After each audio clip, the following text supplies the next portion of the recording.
சற்றுமுன் வெளியான தகவல். மகளிர் உரிமைத் தொகை திட்டம் அரசுக்கு முக்கிய கோரிக்கை வைத்த பெண்கள். அது என்னன்னு சொல்ல பார்க்க போறோம். நீங்க நம்ம சேனலை சப்ஸ்கிரைப் பண்ணாம இருந்தீங்கன்னா, மறக்காம லைக் பண்ணிக்கோங்க, சப்ஸ்கிரைப் பண்ணிக்கோங்க. உங்க நண்பர்களுக்கு தெரியப்படுத்தவும் ஷேர் பண்ணுங்க. வீடியோவை முழுமையா கேளுங்க. அதாவது, சேலம் மாவட்டத்தில் நடைபெற்ற உங்களுடன் ஸ்டாலின் திட்ட முகாமில் இதுவரை 26,000க்கும் மேற்பட்ட பெண்கள் மகளிர் உரிமைத் தொகைக்காக விண்ணப்பித்துள்ளனர். தமிழ்நாடு அரசு மகளிர் உரிமைத் தொகை என்ற திட்டத்தை 2023ஆம் ஆண்டு துவங்கியது. இத்திட்டத்தின் முதற்கட்டமாக 1,00,00,000 குடும்ப தலைவிகளுக்கு உரிமைத் தொகையானது வழங்க திட்டமிடப்பட்டு செயல்படுத்தப்பட்டது. அந்த வகையில் வறுமை கோட்டிற்கு கீழ் உள்ள மக்களை இத்திட்டத்தின் மூலம் பயன்பெற்று வருகிறார்கள். இதற்கு வறுமை கோட்டிற்கு கீழ் உள்ள பெண்களும் கடந்த 2 ஆண்டுகளாக உரிமைத் தொகை பெற முடியாமல் தவித்து வருகின்றனர். தற்போது உங்களுடன் ஸ்டாலின் என்ற திட்டம் துவங்கப்பட்டு தமிழ்நாடு முழுவதும் செயல்படுத்தப்பட்டு வருகிறது. நேரடியாக சென்று இந்த திட்டத்தில் மூலம் மக்கள் அனைவரும் நேரடியாக சென்று குறைகளை மனுக்களாக பெற்று 45 நாட்களுக்குள் தீர்வு காணப்படுகிறது. இதனால் சேலம் மாவட்டத்தில் உள்ள நகர்ப்புற ஊரக பகுதிகளில் 264 முகாம்கள் நடத்தப்படுகிறது. ஜூலை மாதம் துவங்கிய இத்திட்டம் நவம்பர் மாதம் வரை தொடர்ந்து நடக்கற உள்ளது. இத்திட்டத்தில் பல்வேறு குறைகளை மக்களிடமிருந்து பெற்று 45 நாட்களுக்குள் தீர்வு கொள்ளப்படும் என தெரிவிக்கப்பட்டுள்ளது. இதனால் மக்கள் அனைவரும் மகிழ்ச்சியாகி இருக்கின்றனர். அந்த வகையில் இந்த உங்களுடன் ஸ்டாலின் திட்டத்தில் இந்த முகாமானது பல்வேறு குறைகளுக்கு மனு பெறப்பட்டாலும் இதற்காக மகளிர் உரிமைத் தொகை பெற தகுதியுள்ள விடுபட்ட மகளிர் அதிகளவில் மனுக்கள் வழங்கி வருகின்றன.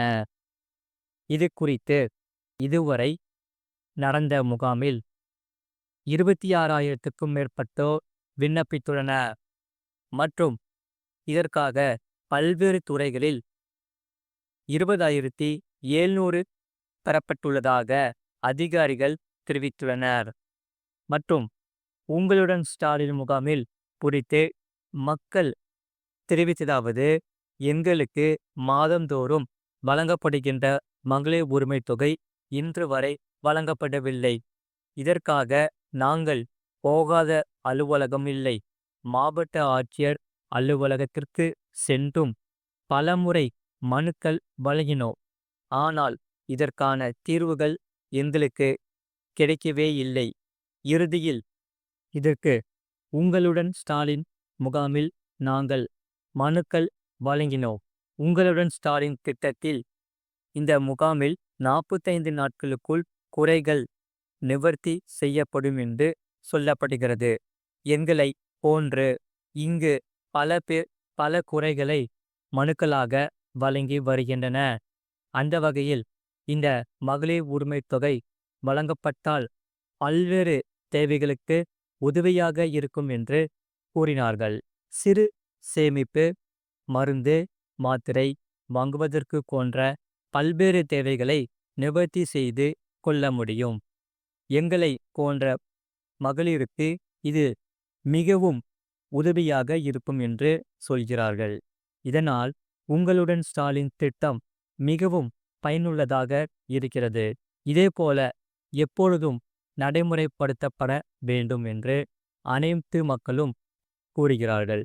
இதனால் அரசு அதிகாரிகள் மக்களை தேடி மக்களின் குறைகளை கேட்டு அறிந்து அவர்களை 45 நாட்களுக்குள் நிவர்த்தி செய்யப்படுவது மிகவும் வரவேற்கத்தக்கது.